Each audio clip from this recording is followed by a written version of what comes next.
Nice to meet you. Nice to meet you too. Where are you located? I'm located in Yonkers, New York.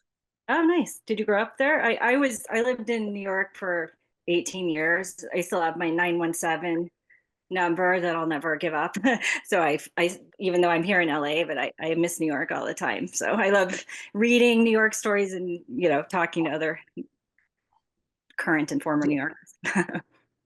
Yeah, I've lived here pretty much my entire life, so I pretty much know the area that I'm around and everything. Gotcha.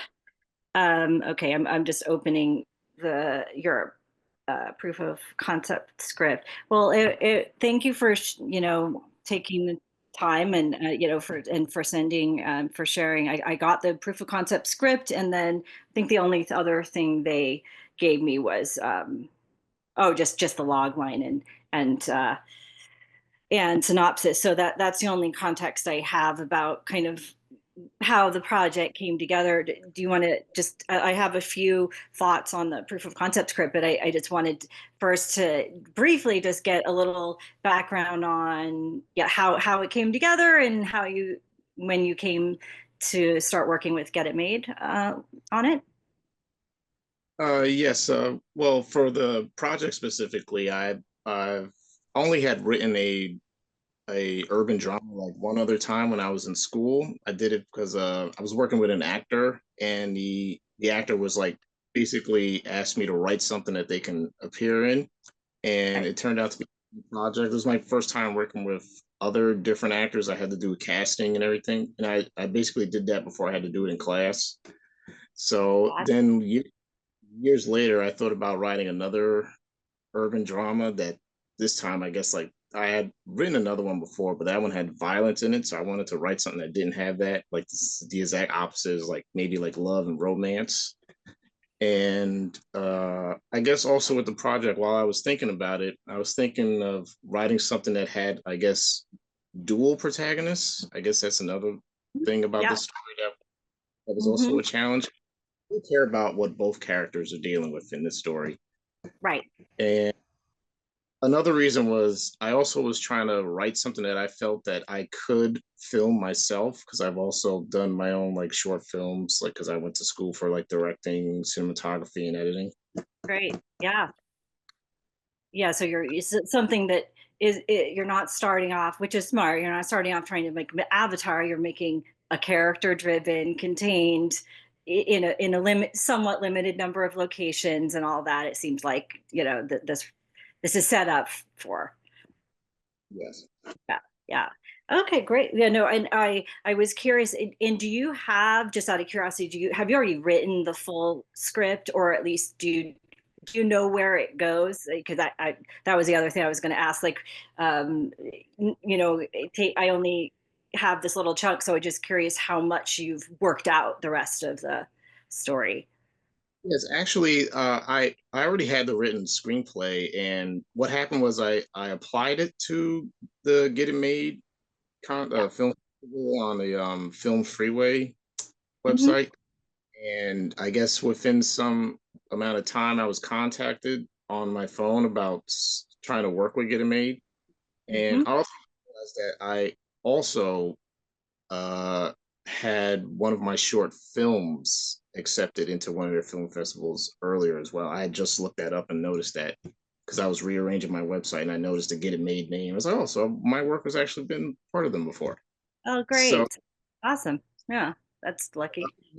I already had the written screenplay and it was applied to one of their festivals and they were telling me about the website and I was looking it over and telling, explaining what they do at their website. And I was interested in the whole idea of putting together the proof of concept Yeah, because I've never taking a feature and just trying to make a short out of that feature. right. And It's reversing the usual order of operations, kind of. yes, because I also remember that I had seen their website before, and I had seen one of the their proof of concepts on there, and I was like, oh, that's interesting to take someone's work and then have a proof of concept made and have it available on a website for other like producers and managers and other companies to look at it.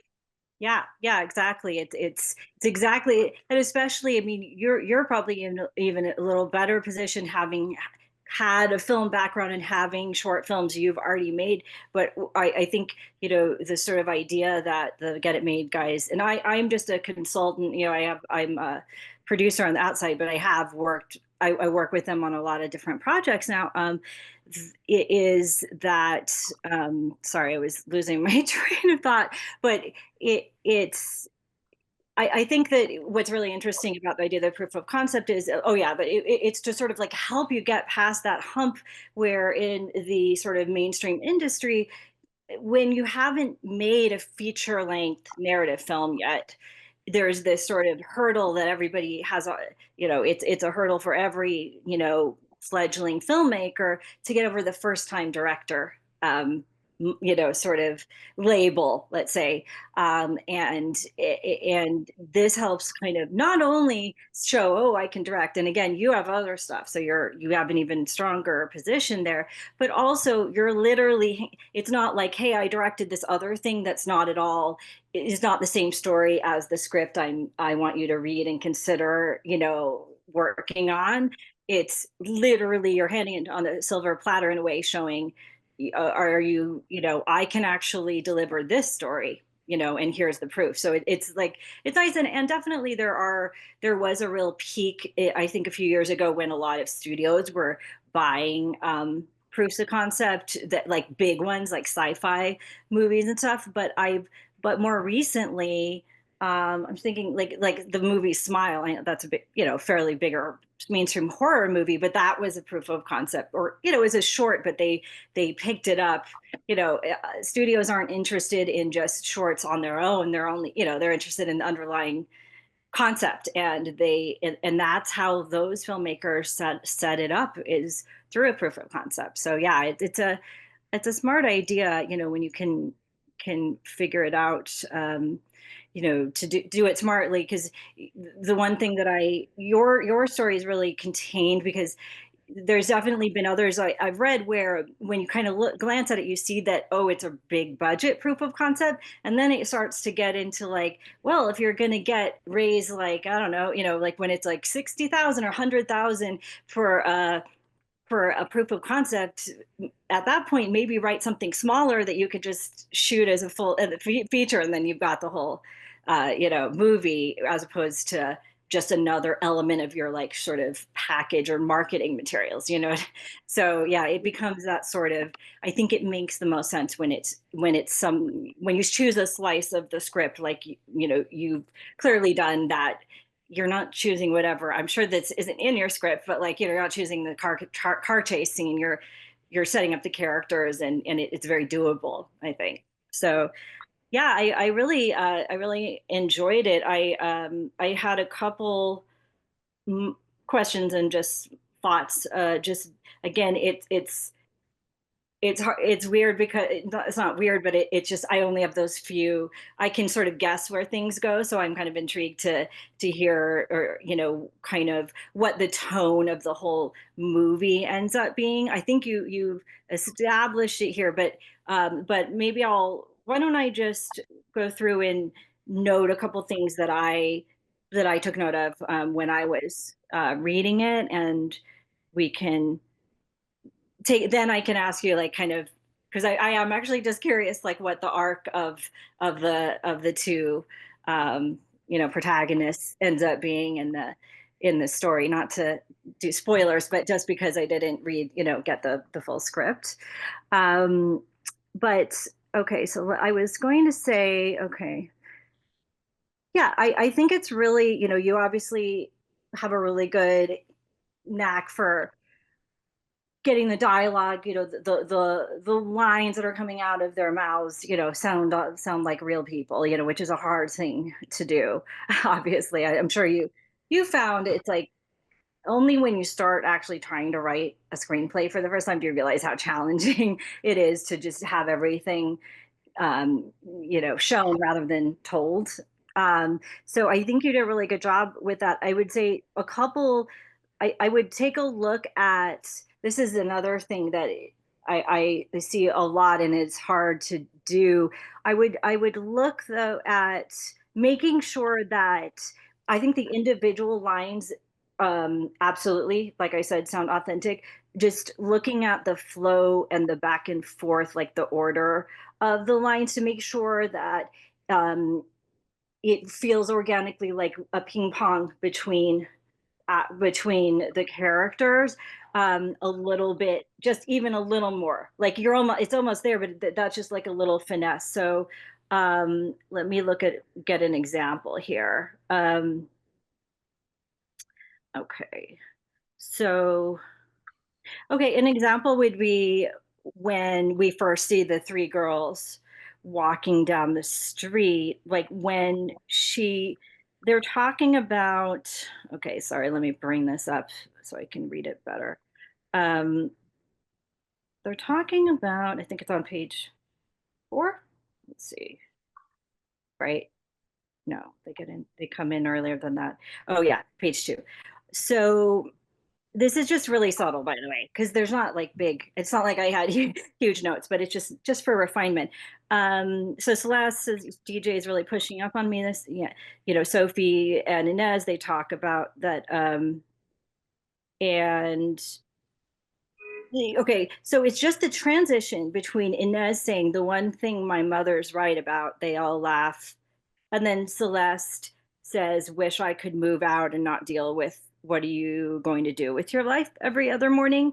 Um, it's it's subtle, but it's kind of like I think you can find one more like connective tissue to make the segue into them going from talking about DJ and whatever boys right into this topic because it flagged slightly to me that oh we're trying to learn that we're kind of it calls attention to trying to bring that information forward about you're trying to establish obviously that Celeste lives at home and she's looking for a way out. But I think that it really could just use like one connective tissue between them. So it feels like the natural flow, the way topics do change all the time, when a natural, obviously back and forth is going. And I felt like that little transition just felt a hair more abrupt. And then it really, like, I find when I do this in all the scripts I work on, like, once we've kind of gotten the bones of the story and gotten, the characters really down in the storyline, just going back in and making sure all of the scenes bounce back and forth like that because it's a harder thing to do. It's really subtle and I think a lot of times it's like one person says something, then another person says something, it's not, it's the individual lines are really good though. Like I hear the distinction in their voices and everything. And that's a really hard thing to do. So this is just like a fine tune. And I think maybe at the beginning this is even more subtle, perhaps. That's 3 in a row onto my pockets. No, I guess that I was thinking that in the opening, if there was something only to wear in strip joints bag, yeah, that's what most of these youngins, yeah. Um, I think that's fine. Yeah, the opening between the two guys, I mean the three guys, sets it up, I think, well. And I had also a question just in terms of like Celeste's character because it's related to this. Um, you have it right now that Sophie is kind of the one who says kind of says out loud there's money out here, just need to find the right guy. And then Celeste, then they're like approaching the guys and Celeste sees the fries and is the one that kind of goes and does this bold move of getting his fries. And I was just curious, I just wanted to make sure because in my head I was almost picturing Sophie could be the more like kind of outgoing friend because she's the one who's just talking about like, you know, um, getting, there's money out here, just need to find the right guy. Like maybe she's a little that she's in that zone more square. She's more in that zone when we meet her. Sophie might, maybe Celeste is too, but it seemed like it would be kind of more like the bold move that Sophie would go make, and Celeste hanging back a little bit, even though I know there's three of them. And then Benny, she catches Benny's eye, and then they meet, like they really interact for the first time in the bodega, because it gives them the opportunity for Celeste to also, she's like, play a little harder, play a little more coy, even, or not even coy, but just be resistant a little more. She kind of says something in there, in the bodega, that does indicate, oh, she says he's too old or something, but she does jump pretty quickly right to, um, can you pay for this? I mean, actually, I wanted to ask about that line too, but like, she's almost welcoming his advances in on the page. It feels like maybe quicker. And I thought, maybe if you made that, this is just an idea, make that subtle change, give her more of a minute to, maybe this is in the script, by the way, I know this is just the proof of concept, but give her a little more, give him a little more push and pull there, like a little more resistance, because I think also just most 19-year-old girls would, because I want to understand that she's not necessarily like in that mode of, I'm gonna get out by like finding an like a sugar daddy, or she's not, we don't I don't feel like she's like that, but maybe I'm wrong, so that's why I'm asking the question. I think what the issue is I guess it's probably like when I'm thinking about the length of the proof of concept and I'm trying to like shorten So the hard. dialogue down, but I understand what you're saying. Like, I mean, I'm even thinking about it now where I could see Celeste taking the fries because her friend dared her to. Okay, exactly. Like that's great. I think you're getting at what I think it felt a little bit like, even though I didn't know her, you can just tell that she's going to be the lead character, and I'm like, wow, that it almost didn't feel prompted in a way that made sense. So that would totally work. And yeah, she dares him, and then she's not intending to like strike up a conversation with these guys. She's not inviting as overtly the attention. She's being dared, but then against her better judgment, it maybe even there's something about Benny that pulls her in a little. His charm starts to work. It starts to work. I like that. I mean, again, these are so subtle, but also, like you said, there's only a few pages to do everything, so might as well just make it as sharp as possible. I think that would clarify the character What too. was I was looking through scenes that I had already written for the full screenplay, and then I was just like, I think these scenes, if I put them here and just cut them a little bit, that'll work for the proof of concept. Yeah, So I mean, it definitely sets up. It is good. You've chosen. It sets up what, like, obviously, if this story was a crime story, I'd be like, you're bearing the lead. We're not seeing, but I can tell you're setting the tone for a May December romance of sorts, that between two characters, a character driven type thing. So I think the concept is clear of what the movie's about from what you've chosen. So I think the scenes themselves definitely work for that. And then when they go to the parking, yeah, when they go to the parking garage, or is it out? So it's an outdoor, yeah. Um, this is so subtle too, just in the same thing with the bouncing back and forth thing. We totally, as the audience, of course, don't need to know any context of what the two attendants are really talking about here, but I actually found, like, I got bumped of trying to understand. She just wouldn't stop accusing me. So I get, he's talking about another uh you know patron, another customer who's being annoying. But he says, man, older ladies love their coins for exact change. That part I didn't, it's subtle, but what is he, even though we're coming in, of course, as a fly on the wall and we don't know the full context, I thought you might want to just look at, like, what is he getting at there? Like, it's that obviously it was something about money with a customer that he's just telling the story about, right? Yeah, I guess it's sort of like coming in the middle of the Yeah, dialogue. no, totally. And I think that works. I was just thinking you could still though make it so we at least even just get the gist of, oh, the gist is that he's saying some lady was I just didn't understand what he man older ladies love their coins for exact change. So it makes it sound like because then he says she just wouldn't stop accusing me. He's being accused of something, but then Benny says older ladies love their coins for exact change. Those two things don't sound related to me. That's all. Like it, and we don't need to know all the details. I just a plausible, let me think, like, I don't know what the story would be, but just even if we don't see it all, if just maybe I think it helps to think through what's the story that he's on the tail end of telling, so that the little snippet that the audience does here at least just flows right off of their back and doesn't bump them and being like, what is he talking about? Like that's all it really is. It's not the importance of the story. It's more, let's make sure none of what he's saying, sounds like I didn't feel like it made total sense in terms of I because I could immediately picture if an attendant, these two guys, and all we hear is like, man, she tried to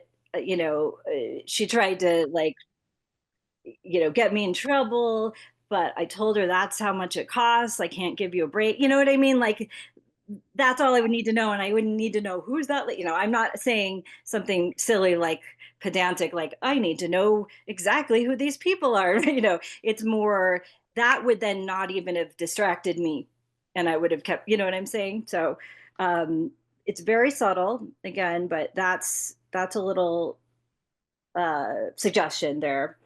And then the only other thing I would say that kind of just jumped out at me personally was it seemed to me a little bit like the two older ladies, the blonde and the brunette, might have jumped with very little context given, for them, jumped a little faster than maybe is as believable to the idea that just by seeing Adele's daughter talking to a guy, that there's something like untoward, like that there's a romantic undercurrent to it. Like maybe you can just describe that they're like, are they look, because if they're just two women and she's talking to a guy on the street, unless it was someone that they knew that was kind of like a player or notorious, or I just don't know if they would um line. I don't know if they would glean that so quickly, basically, that it's like they jump right into I'm just looking at the lines. So they jump right into um so basically, if I'm not wrong, Celeste and Benny are just like, you know, walks over to Celeste. She just waved at him, and they're just standing there in some, friendly, like they're talking, right? And then in the parking yard, two older women appear and notice them, and right away she's like, is and she's talking with some old geezer. I've got to take a video of this. It just seems like there might need to be one more hint to them that it doesn't immediately look suspicious, maybe that, but I'm just saying that's just one thought that jumped out. It's not a big note, but it just felt a little. And also when they one of them says, isn't she 2 years out of college? I was thinking that somewhat kind of can come across potentially as like, okay, there is exposition. They're just trying to sort of shove into this scene like a more information on Celeste's background. That little piece of information could probably organically be worked into. If it's important to put in the proof of concept, it could be worked organically into her initial conversation with her friends about wanting to move out, so It's that it doesn't feel as like plopped in there. only supposed to be like 2 years out of high school, so probably should write that differently as well. Oh, okay, got it. Okay, but yeah, she's 19, so that makes sense. Yeah, but you know what I'm saying? Like, I think it's fine. I just maybe there just needs to be one more. Maybe he's lightly putting his hand on her, something that clues them in. That would almost be enough. I know the type of women you're writing about. They're just gossips, they're like busybodies in the neighborhood. But and part of me also thought, would it be too, it would probably be too coincidental if, because at the beginning he says like, he sounds like Benny kind of had a reputation in the day, like he was a ladies man, and they know who everyone, like I don't know how far afield from like their core little neighborhood, how small the neighborhood, but my first thought was like almost that they recognize him first, like, ah, there's, remember him back in the day, and then like, wait, is that Adele? Adele's daughter he's talking to? She's grown up, what I mean? Like, I was thinking, but then I don't know. I'm back and forth on whether that is just like too much of a coincidence, but it's sort of set up that he's in the past, at least, right? Was Yeah, known, it is very right? much a story about I guess Benny confronting his past, because in the past he used to be a like a drug dealer, a hustler. Okay. Oh, okay. Wow. So Okay. and People then know like who the dealers are. Like, I feel like, you know what I mean? Like, it could be just something to think about. It may not. Also, I don't know how any of these things, like, I don't want to interfere with like where the story, goes. But I think it would be believable if set up the right way, that there's that he still has carries that, because that would make sense for his backstory. He carries a little of that notoriety that in a way he's trying to shake off as well. Um, yeah, but because then that would tell me as an audience member, okay, this is a guy people know, you know what I mean? Like, it adds, but it would also kill two birds with one stone, because it would then, it would set up also like concern from the audience's point of view, in a sense that, oh, who's this guy she's getting, like there's more to him than what we know so far. But I think it's very, like, you've set up the world really well, and the characters are really clear, and I think it's an interesting, um it's always an interesting dynamic, the older one, the May December relationships. And I feel like lately there's been just a huge, so many of them in the other direction, with older women and younger men, interestingly. But those are all about sort of like borderline. I feel like they're all about like really inappropriate relationships. Now, some people might deem this in the context of the story. Some people in Celeste's life might deem it that way, but I assume that there's, what you're trying to build here is like a genuine romance that happens, right? yeah, Yeah, that's what I would say. yeah, yeah. So yeah, the other characters in the story obviously would voice, whatever their concerns or disapproval, or not be able to understand. But it's all about seeing things through those two characters' eyes. I think, and I think it's interesting that you have that backstory set up for Benny. I think that's really great that it set up that way. The conflict, or between, um, Celeste and her mom, and also just where she is in life at that place where we have no idea what am I going to do with my life. And he's so much in a different place in his life. He's trying to get rid of his past, but I guess you could also say they're in parallel in a certain way of like, how, what am I doing moving forward, you know? So yeah, I think thematically, I think it's a really, good pieces for actors too. I always think, I used to work in casting, so I always, think from the point of view of too, like, are these roles attractive to actors? There's something to sink your teeth into. And I think you've set it up that there is. So yeah, no, I mean, great work. I'm curious, is there anything you can tell me about, like, what is there anything else, like what else happens that sort of, so obviously their relationship grows. Is there, what's like sort of the other factors that jeopardize, the relationship, or it, because I love the title Summer's End, by the way. It's very evocative and romantic. So I assume it's not like you know, that they maybe go their separate ways at the end, but have grown or what. I don't know though. I'm just curious, like what can you tell me about how it's in the screenplay?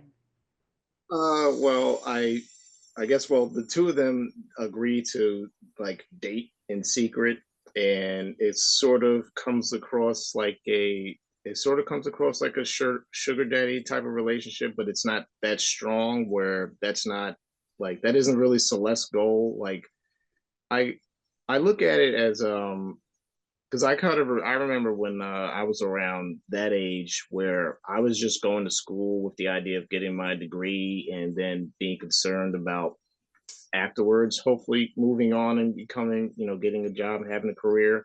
But Yep. I ended up having a lot of time of not being employed for a couple of years afterwards. So it feels kind of weird. So it felt like when I was coming up with this character to essentially do the opposite, where after she finished high school, she just didn't want to even consider doing any school. She just wanted to like have fun or fall into a job type of thing. Yeah. So, so like Yeah. her so it's like her character sort of wants to stay in the past where, considering her age, she was just doing nothing but having fun and meeting new people.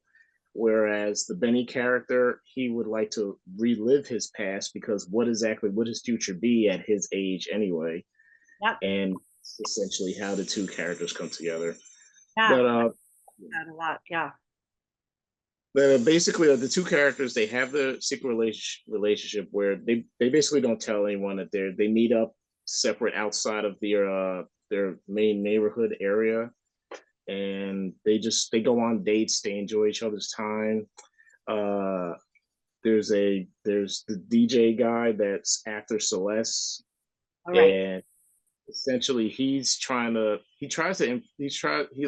concerned about Celeste. Why aren't the two of them together?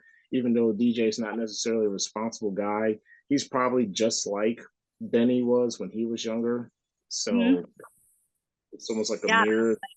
Nice foil. Yeah. Nice parallel. Yeah. Yeah. That's cool.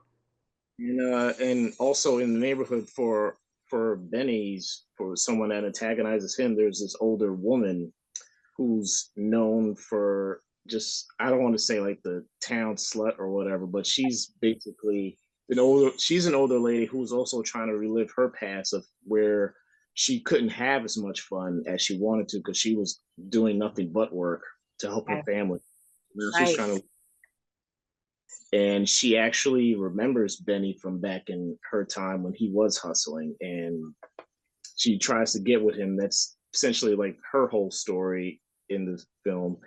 And there ends up Benny and Celeste end up getting together physically, and that's directly after a confrontation with the older lady in the same store. And what happens is the Celeste mother Adele finds like is confronted with the truth that her daughter has been seen with this older guy, and the mother kind of recognizes Benny. And at some point, the mother realizes that Benny is the friend of Celeste's father, who Okay. was all yes, he was also a hustler and a dealer, but he got caught up by with I believe I had him like caught up with a murder charge, and he's like been put away for like life. Mm-hmm. Adele confronts Benny with that information, and then Benny does something to get Celeste to be mad at him in the sense of how to break up the relationship. Yeah. But uh, but Benny then realizes that that isn't basically the best way to have ended the relationship. He should have actually talked to her directly instead, Yeah.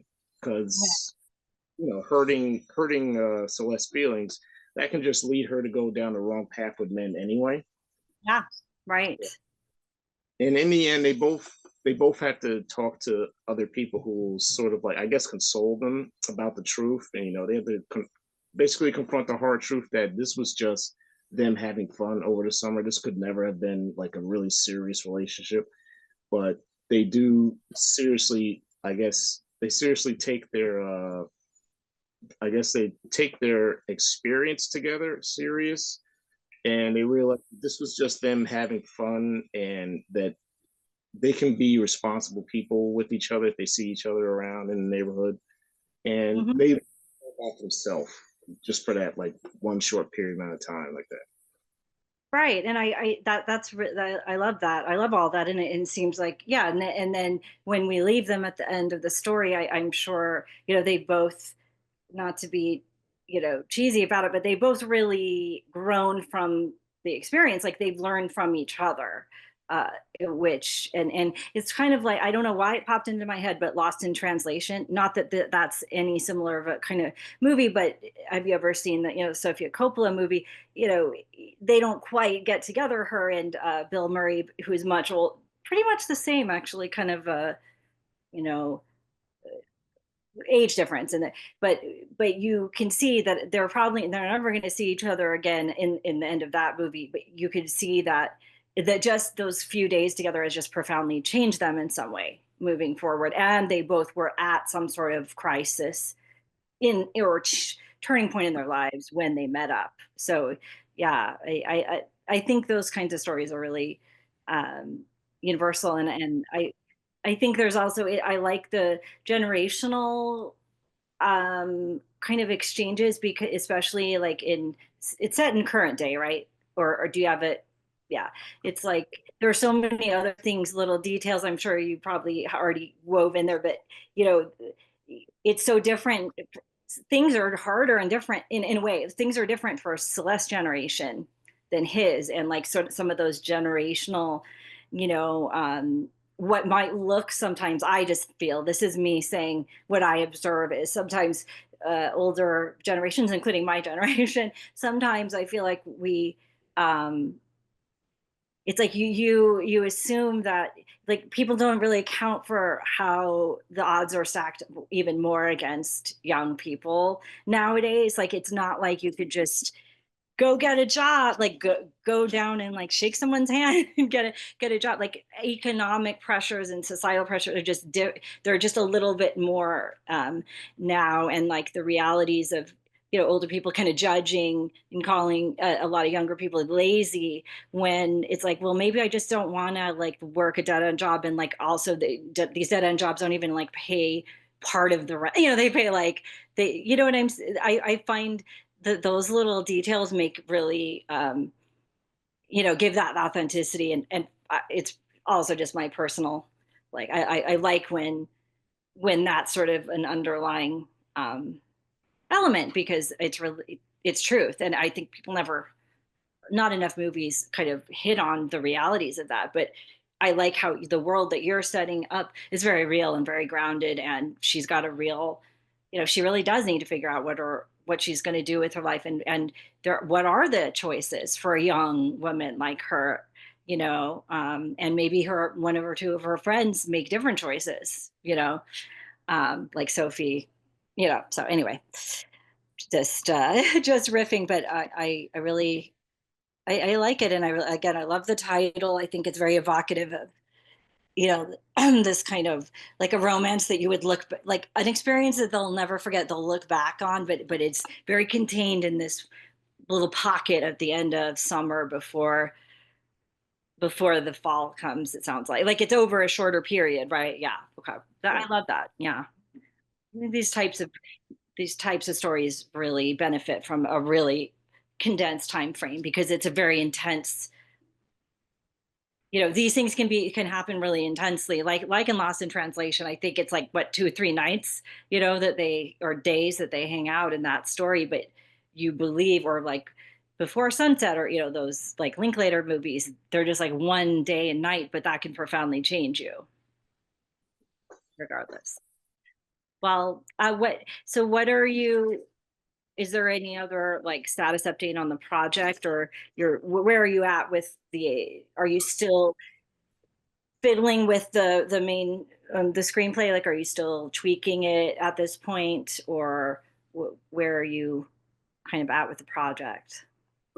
I feel like it's pretty much not much more that could be written for with working with Get It Made. I've been talking with I believe it's his name is Michael, like Yep. the story guy, and we've been going back and forth for like several months over the screenplay, and I definitely feel like it's improved. He's he hasn't like it doesn't feel like he's challenged me. He's like he reads the script and he sees like what more can be put into the story, and because I'm pretty good at like coming up with an idea, it's almost sort of on the spot, or I just keep thinking about it.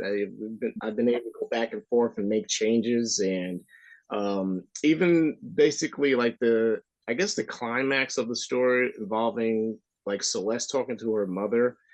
Uh, I felt that it was okay when I originally wrote it, but as he read it, he said it seems like it could go a different way, and then I said I felt like I agreed that it can also go a different way. So I even had to I actually essentially rewrote the scene where I mean, you do want people to be consoled when they feel bad when something bad happens, but Yeah. sometimes you have to confront them with like not with anger, but with like truth and reality about how it is. So it was Yes. cool to spend time going online, doing research, looking for like mothers and daughters having that talk. And Mhm. I couldn't find one video where the mother and the daughter were nice to each other. They were all yelling and they were all mad. I can tell you as a 19, my brother still says this. He's like, you and mom were at each other's throats at that. It's a very difficult relationship, the mother daughter. So I'm not that surprised, even though then later it's great, for in my, you know what I mean? Like I can see it. I can, because also it's like she's a mirror of her. So she's trying to impress upon her not to make mistake. She does. She's coming at it in a, even though but it's taken often the wrong way by by the way it's delivered, and it's usually not very friendly, like you said. Yeah, so I was like looking back at my script, and I'm like, this really actually isn't realistic. There's like not one example. Every example is the mother and daughter really going at it, and then they finally realize what they were actually really talking about, how they feel and whatnot. Yeah. So that I think was, I mean, I probably wouldn't have changed that if I didn't have like the actual story development. So Yeah, no, that's great.